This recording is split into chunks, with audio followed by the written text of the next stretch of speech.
Okay. All right, you guys, welcome to our first Body Electric weekly webinar of 2020. I'm super excited to see you guys again. Some of you guys, I saw your faces yesterday for our first live event of the year, which went really well. If you missed it, hopefully you have access to the virtual event. We had lots of great speakers and trainings, and I heard a lot of great feedback from everyone there about things that they learned. So hopefully you have access to the virtual group and you can check that out if you weren't there live, but feel like I'm still sort of coming off of a high from that event. We're already looking forward to planning the next one. I'll go ahead and give you guys the date for that so that you can mark your calendar. It'll be Saturday, April 18th. It will most likely be in the morning, but for right now, just pencil in that day and I will give you the date, the time, probably in February sometime. And we are looking to more than double attendance for that. Like our goal for that will be 150 people. So we're looking for that to be on Saturday, the 18th, and most likely will be including lunch as well. So just wanted to get that to you guys to put on your calendar.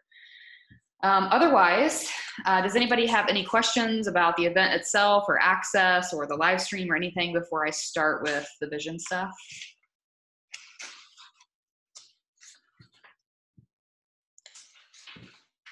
Okay, so I'm excited about having our team calls on Sunday nights because I feel like usually by the time we get to Wednesday, everybody's sort of tired and it's right in the middle of the work week and we've got things going on with kids and chaos is like in full-blown mode on Wednesday night. So Sunday night, the nice thing is that, you know, it's the start of our week. We might still have kids up and around us at this time, but we're kind of setting the tone for our week with our business, which I kind of like. So I feel like it'll help people maybe stay on track and a little bit more accountable with their business goals to have it on a different day and a little bit earlier time. So what I wanted to do is I thought that what made the most sense for us to kick off the year was to have some sort of vision webinar like we usually do. There have been years where I just share my vision for the team, and then there have been times where we do sort of like a vision board style event. So this year I thought this is actually a document that was supplied by Lindsay Matway. This is something that she does with her team.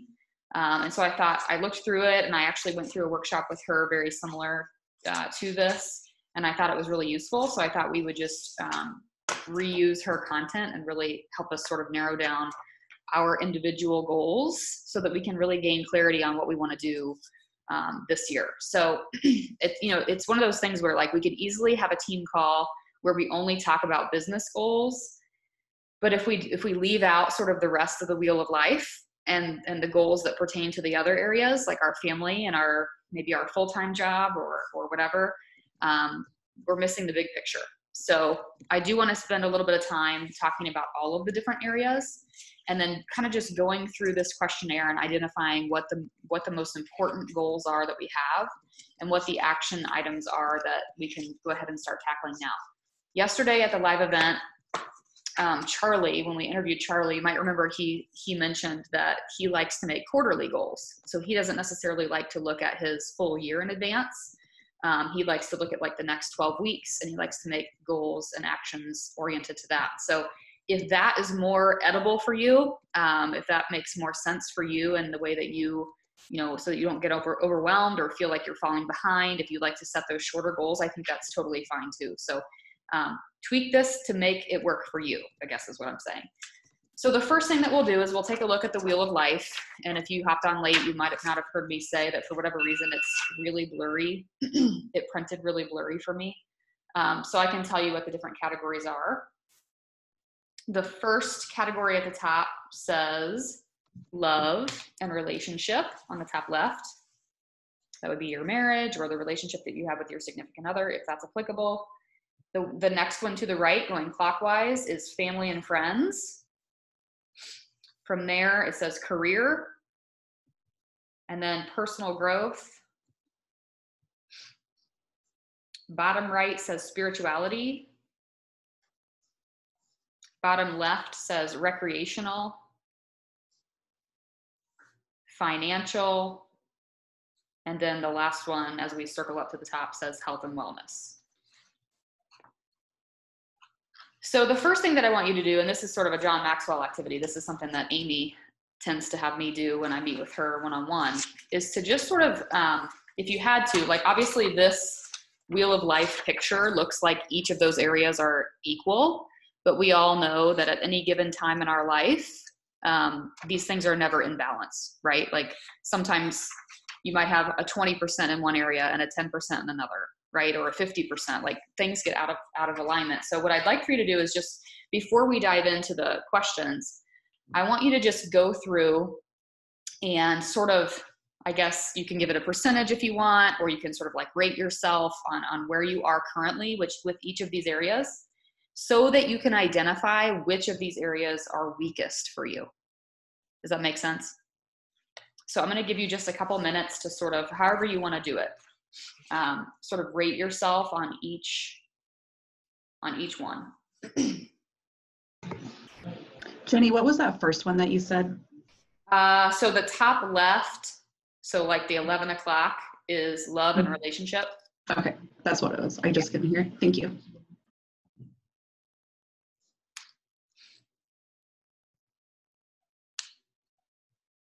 Yeah. Okay.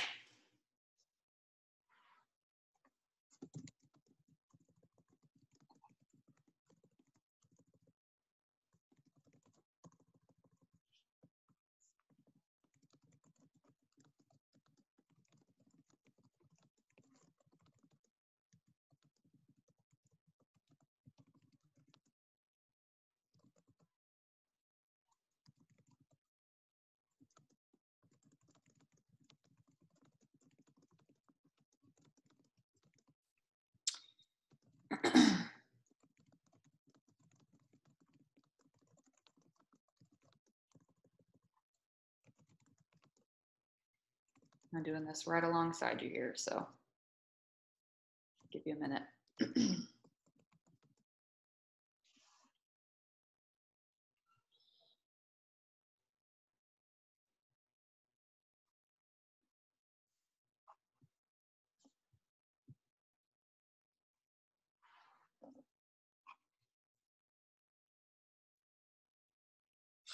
Okay.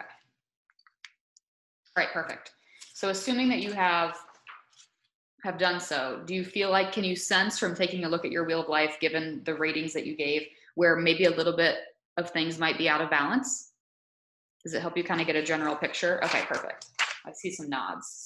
So let's go into step 2, which is our clarity portion of this. And I think I mentioned this on the last team call that we had, that if clarity is sort of where you're struggling right now, I might recommend reading. There's one chapter of the Brennan Burchard book, the book is called High Performance Habits. There's one chapter in that book that could stand alone on its own, and it's called Clarity. And it's a great chapter to really help sort of ask some questions. There's some reflection questions at the end that are really good. And for me, it really helps trigger me to think the right way about gaining clarity on my goals for the year. So let's go ahead and dive into this questionnaire. So the first question on this sheet is, what do you value most in your life right now? Okay, so I'm going to give you just a minute to answer that, and we'll go through these questions together.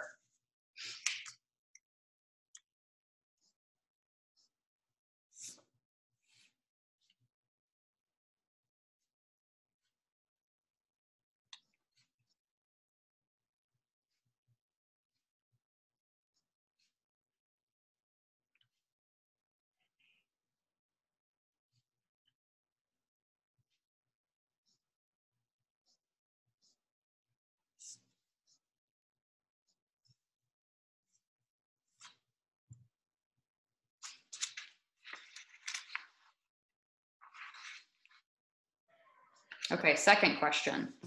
List your top 3 priorities. So to me, I see this as, this wheel of life encompasses all areas of our life, but most likely there are 3 of these that stand out as most important, right? I know it's going to be hard to choose, but what 3 are your top priorities?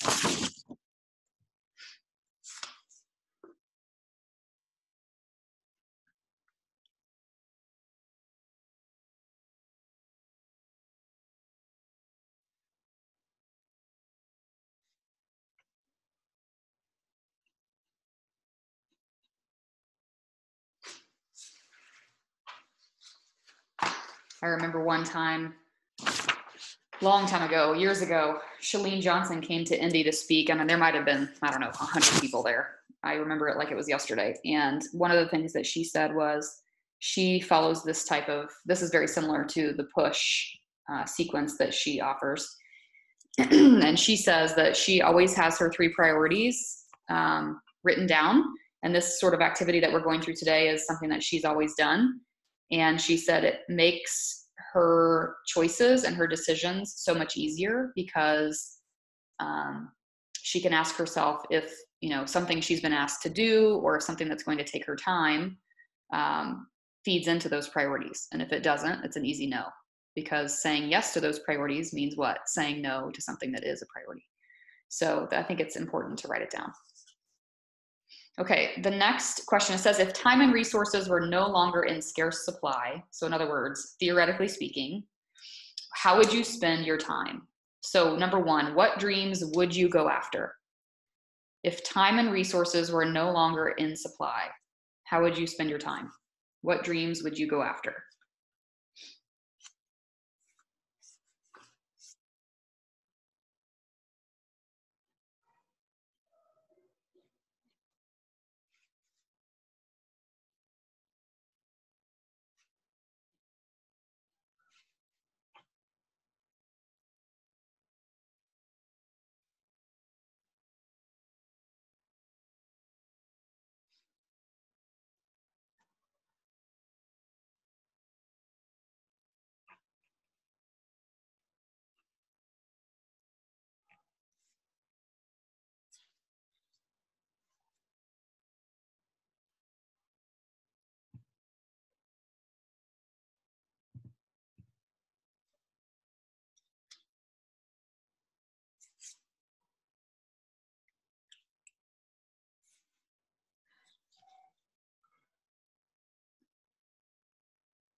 Number 2, who would you spend your time with and why?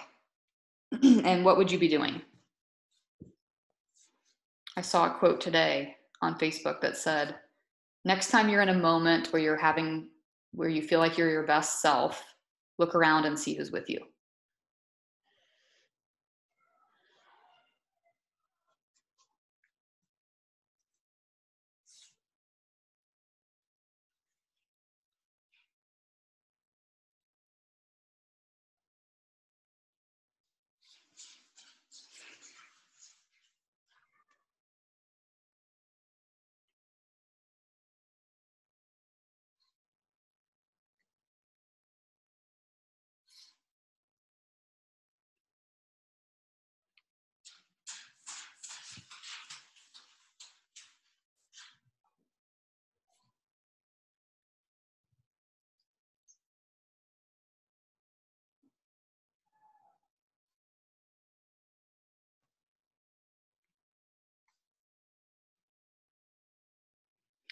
I know when I did this workshop with Lindsay Matway, she really encouraged thinking very specifically and very detailed.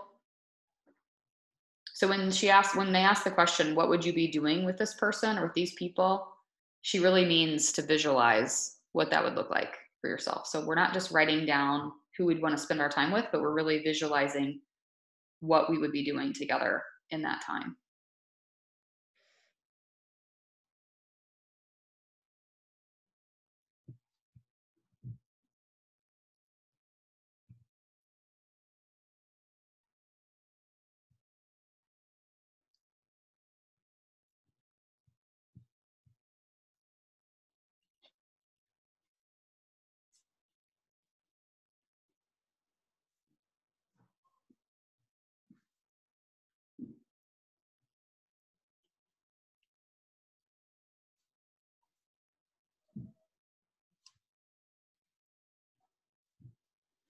Question number 3. Would you travel? Is that a goal of yours? It could not be, but maybe it is. If so, where to and why? Remember, this is if time and resources are no longer an issue. Would you travel? If so, where would you go and why? And have you considered creating a bucket list?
All right, question number 4.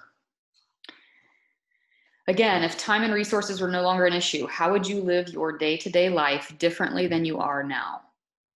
What would your day-to-day life look like, basically in an ideal world, if your goals were met?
Okay, and then question number 5. How would your most courageous self show up to life differently? So in other words, maybe there's areas of your life right now where you're not feeling so confident, or you're not seeing clearly um, the path set out for you. How would your most courageous self show up to that? How would you show up to that differently? That's question number 5.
I'll give you one more minute here. I see some still writing, so that's cool.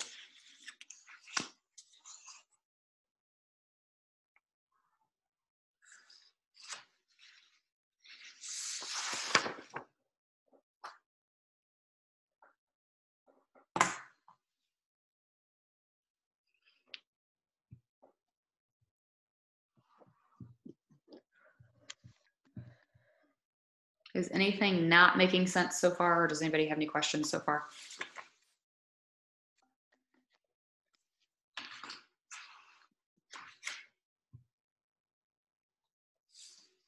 Okay, I'm seeing your faces now, so I think you're looking up. Okay, so we're gonna pause just for a minute, and I want you to kind of switch around the order of what we're gonna look at. So I know a lot of you guys have probably heard about SMART goals. We're gonna go over that a little bit. That's this sheet that says goal checklist. We're gonna talk about this now, and then after we write our goals out, this is your checklist to verify that all of those goals fit everything listed here. And then this sheet I loved because it gives you specific examples of what your goals should look like, what your SMART goals should look like versus the really vague goals that usually end up on a vision board. Normally when I see someone's vision board, I see magazine cutouts and pictures and things that spark up imagery, which is great. And sometimes that is what we need as a visual to really keep motivated.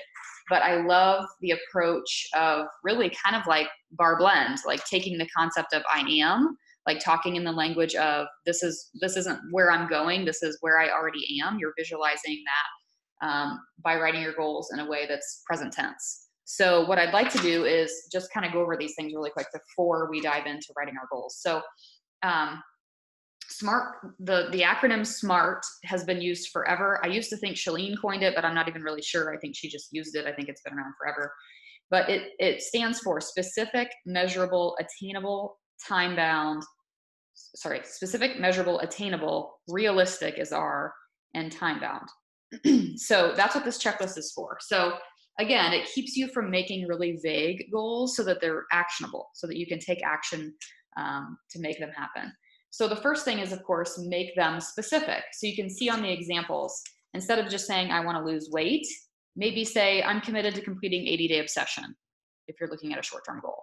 Or I'm committed to, like, honestly, sometimes I'll map out my year. Like I'll say, I'm committed to completing Shalene Extreme, followed by 6 weeks of the work. And then at that point, I leave it open because I don't know what products are coming next, usually. But for me, it's a matter of committing to program after program. But that is a more specific way of writing down your health goal, for example, as opposed to just, I want to lose 7 pounds. Does that make sense? So it's specific, it is measurable, meaning that we have a way to see whether we're making progress or not. Number 3, it's attainable, so it's realistic, right? We're making sure that it's something that's not like, I'm not going to say that 15 star is not possible. I think there was a girl in the top 10 this year that went from like 1 star to 10 star or something crazy, like super fast. So it's not, I'm not saying that's impossible. I absolutely think it is. But I think we have to stay somewhat realistic in our goals on what we're looking to achieve as far as like success club goals or helping people goals or, you know, if we've never been elite before and we've never been a 5-star before, set the goal there, even if it's a 6-month goal. Do you see what I'm saying? Like start with 5-star elite or 5-star coach in 6 months. And then at 6-month mark, if you hit that, then you can be like, I'm going for 10 or I'm going for 15. But I think we have to make them scalable. I think we have to make the goals realistic to make them attainable. And then of course, time bound. So when are you going to accomplish this? We talked about this at the beginning. Is this a year-long goal for you?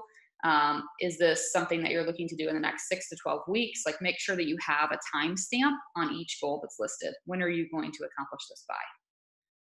And then of course she has on here, my goal aligns with my priorities. My goal is written in present tense, I am. And my goal inspires and excites me. So we're going to use that checklist once we've written all of our goals, but I wanted to make sure you guys know heading into it. Okay, so then we have this sheet that has our categories again. So these are our categories that were on our wheel of life.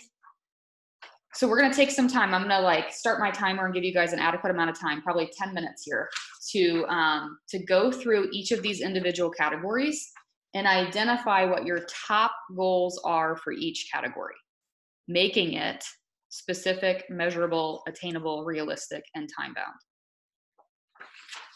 Okay, so I'm gonna start my clock. If you have any questions, you can unmute and ask.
Just a couple more minutes here and then we'll move on.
All right, how's everybody coming on the goal categories? Are you filled out? 1, 2, 3, 4, 5 yeses. Okay. All right. So that means, so those are our sort of our I am statements, right?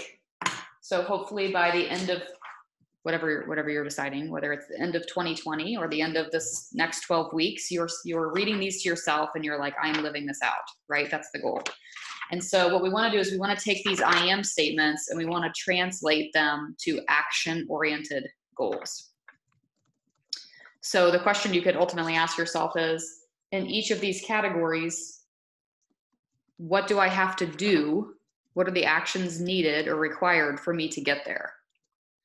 Now, sometimes I like to do this by like turning the sheet over and like brain dumping everything. And then after I do that, I go through and kind of star, kind of Shalene's phrase is your push goal, the goal that's going to allow others to happen. Like what are the most important ones from there? And then that's how I rate my goals and that's how I finalize it. But it's up to you on how you want to do it.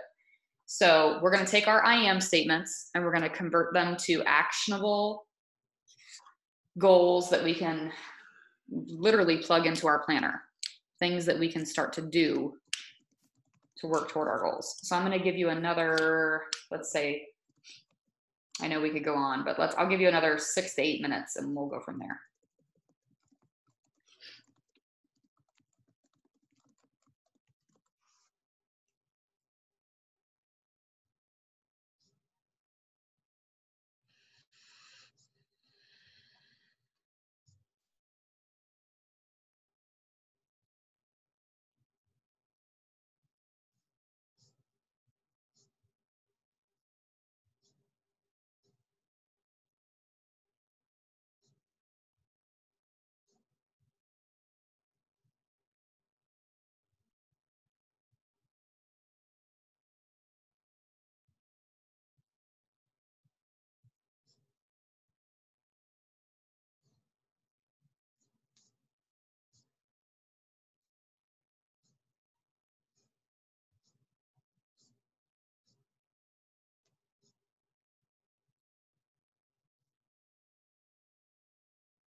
All right, I'll give you 1 minute here to wrap this up.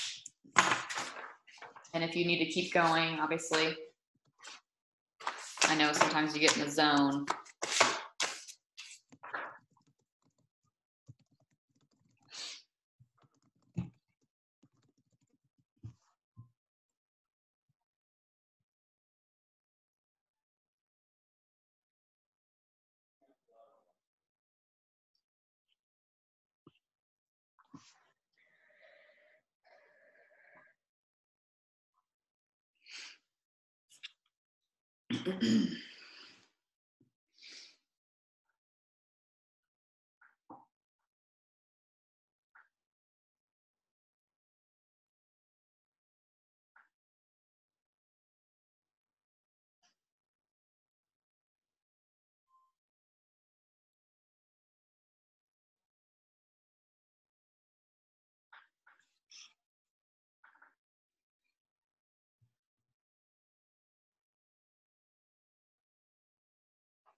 All right. Isn't it nice though sometimes to have like the facilitation of what to think about? Because I think sometimes when we sit down for a vision board or whatever, we're just like our brain is like all over the place. They're like, I don't even know what to think about right now. Like, how do I craft my goals? So it's kind of nice to have the outline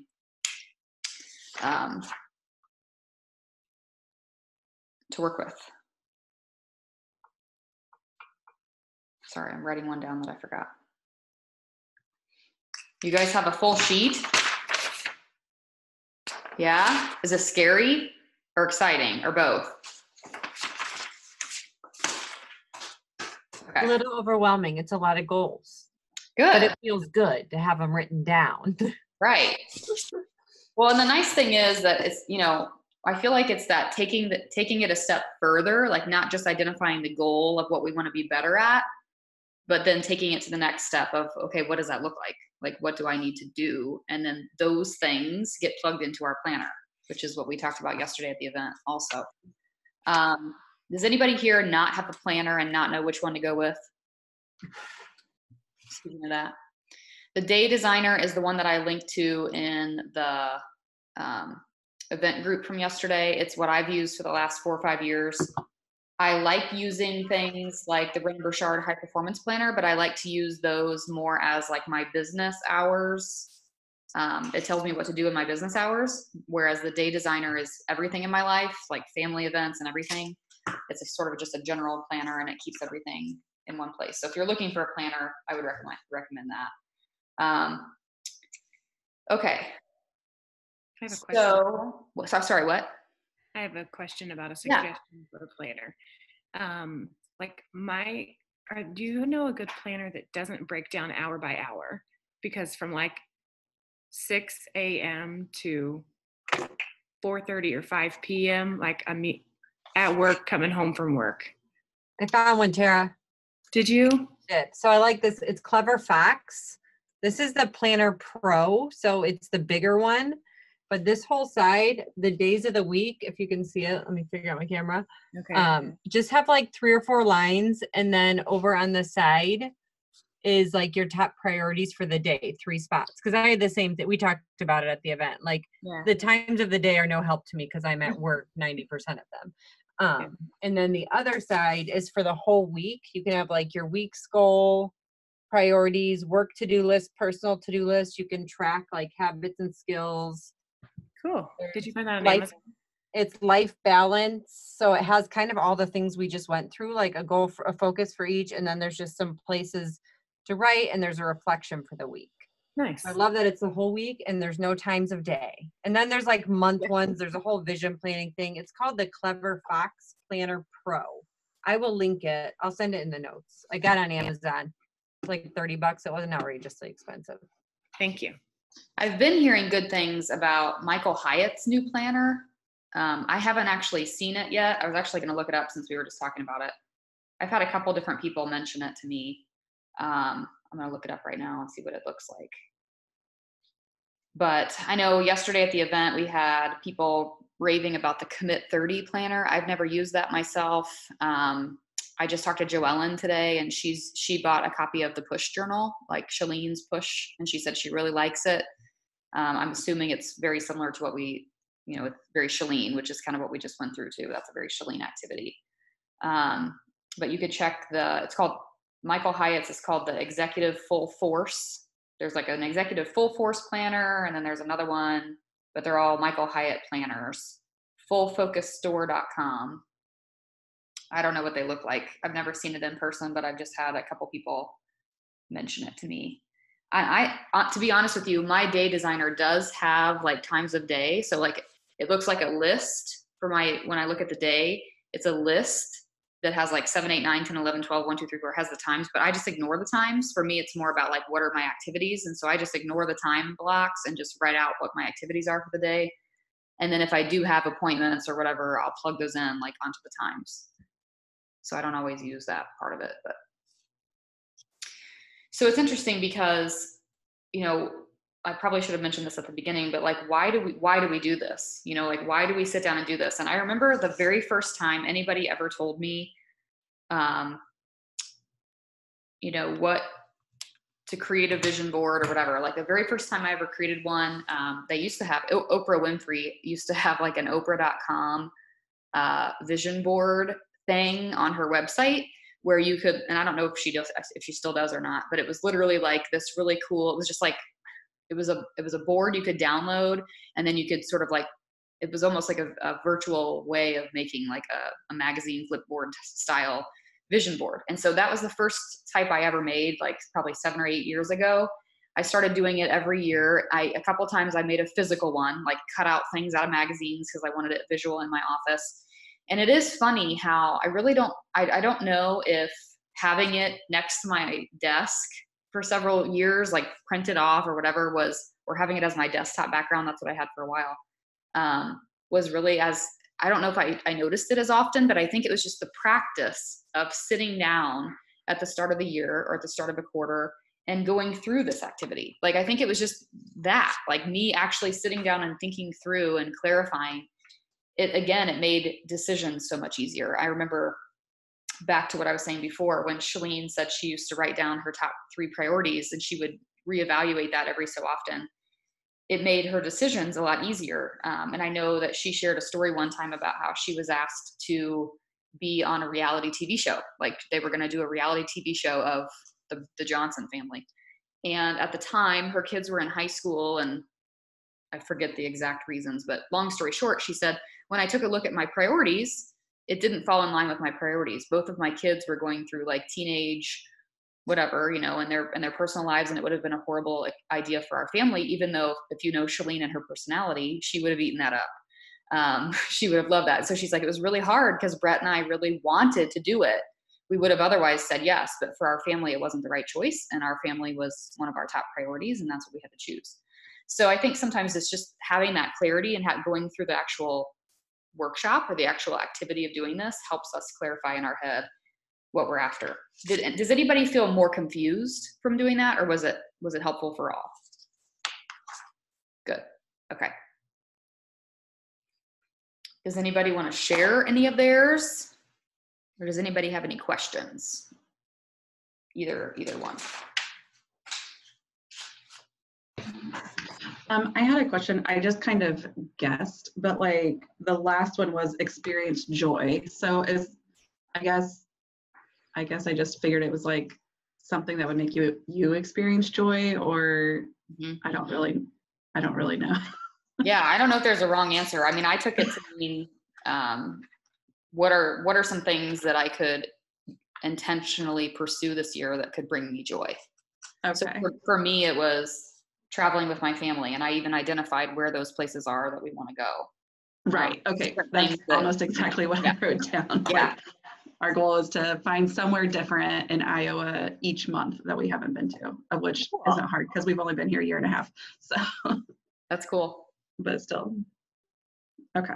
So now you guys know what happens, right? Like, so here's what can happen. What can happen is you have this really awesome thing we just worked through that could just sit wherever you are right now for like the next 6 months. Or you could take that last sheet which is your goal rough draft. Obviously, look at each of these items once we get off the call and run it through that checklist to make sure that they are considered SMART goals. Make sure that they have a time-bound aspect and a realistic aspect and all that. And then once they have the green light, these things start to go in your planner. They start to go into your calendar and you start to live them out, right? So that doesn't mean they all get dumped into like this week, right? We don't have to overwhelm ourselves, but we can kind of take a look at our planner and say, okay, how am I going to incorporate these things? Some of these things that I mentioned, I want to start blogging again 3 times a week.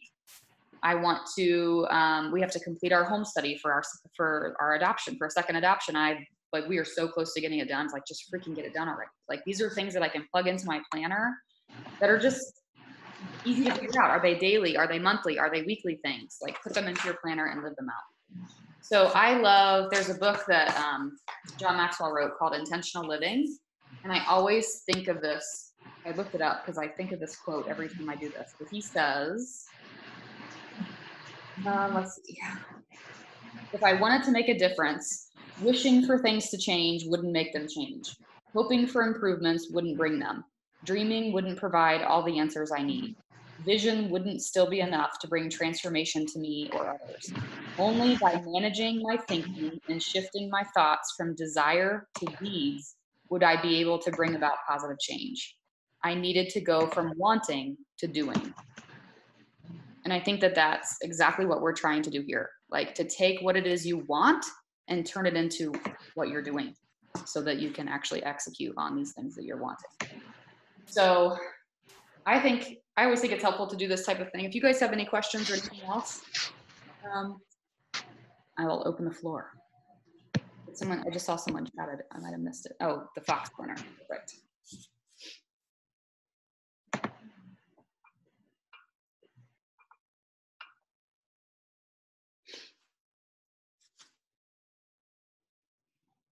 How many people had on their goal sheet to set dedicated business hours? Does anybody have that? I had that too.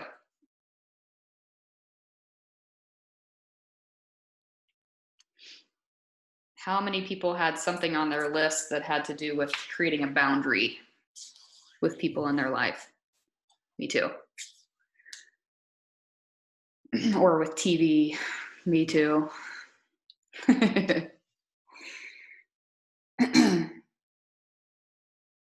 Awesome. So once these things go into your planner, then you can get as crafty as you want. Then you can make a vision board. You can cut out magazine clippings. You can do all that sort of thing. But what I tend to find is that when people do the magazine cutting and the designing first, the thought process hasn't been fully executed enough to make it happen. So now you can get crafty. Awesome. So if any of you guys are interested, I know I talked to Amy a little bit yesterday about starting off with a mastermind again. She's going to send me a few book recommendations that she has. A couple of them are John Maxwell, but a couple of them are not. So we can kind of take a look at those. What I would like to do though is know who is interested in that first, and then we can create a little group message strand, and then all of us as a whole can decide on the book that we want to do, as opposed to just picking a book and hoping people want to read it. So if you're interested in that, you can send me an email or send me a Facebook message and I can add you to that chat. Otherwise, that's all I've got for tonight. Okay, well, you guys have a fantastic week. Happy Monday tomorrow. Good night.